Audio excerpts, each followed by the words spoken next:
My name's Buddy. Ever since I was a boy, I've been inspired by adventures to exotic lands and distant cultures.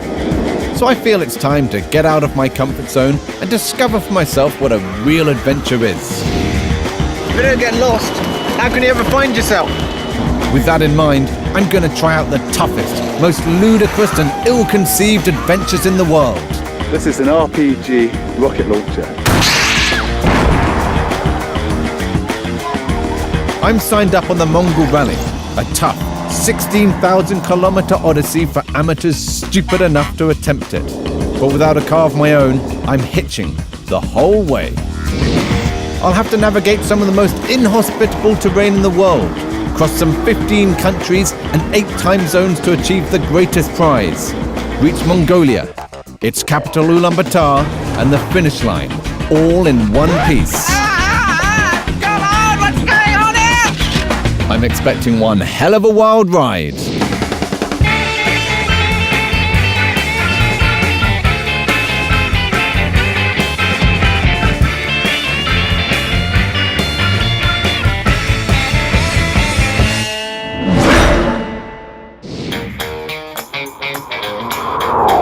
We're here in London's Hyde Park, where 200 teams are competing in a rally to get to Mongolia.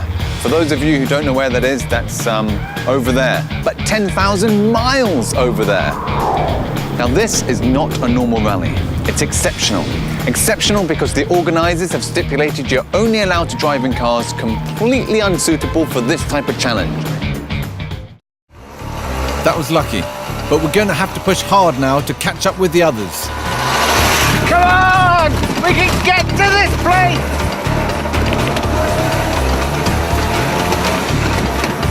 It is a little daunting going down these roads at 50 kilometers an hour. This side's okay, we've got a cliff, but that side, there's nothing, no barriers.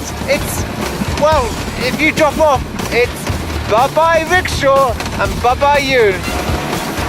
If we go over, Rich and I are jumping out either side. We got an escape route planned. You're the captain. You've got to stick with the ship.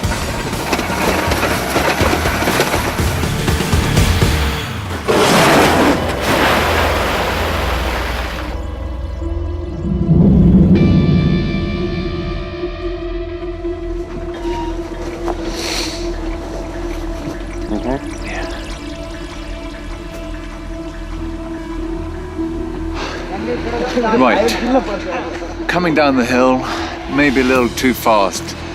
All I remember is, sorry boys, we're going over. Now, if it was 5 meters before, we would be down there and dead. It's that simple. Team Spirit's there going for the 1-litre engine land speed record in Mongolia.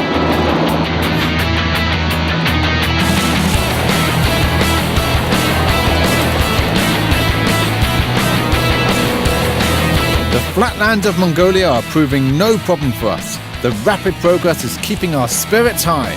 The steering wheel doesn't work! So much so that some people get a little carried away and decide to introduce car surfing to Mongolia. Oh,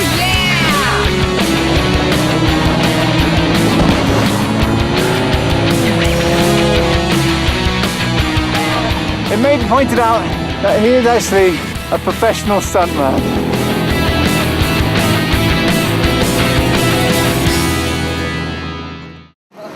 Well, this is completely manic. There are so many cars in the street. Potholes everywhere, dust is flicking up.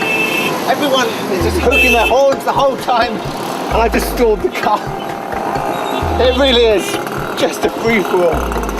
This is madness. Definitely goes into the top 10 scary things to do in life. There's no rules. We are sucked into the chaos of the city. If we find our way out of here, it will be a miracle. The air, and now our lungs, are full of dust and exhaust fumes. But fortunately, we are eventually spat out of choking Chennai. We don't want to be driving now, but we have to. If we don't, we're never going to make it to Nepal within 2 weeks. We have to make up ground. driving into the night and still struggling with the Indian philosophy that when your time's up, your time's up. People do not care, and it is terrifying. It is seriously terrifying. Lorries, they haven't even got their lights on. You're driving along and suddenly you just hear a horn and you've got to get out of the way, and if you don't, they're just going to go through you. I'm serious. This is petrifying.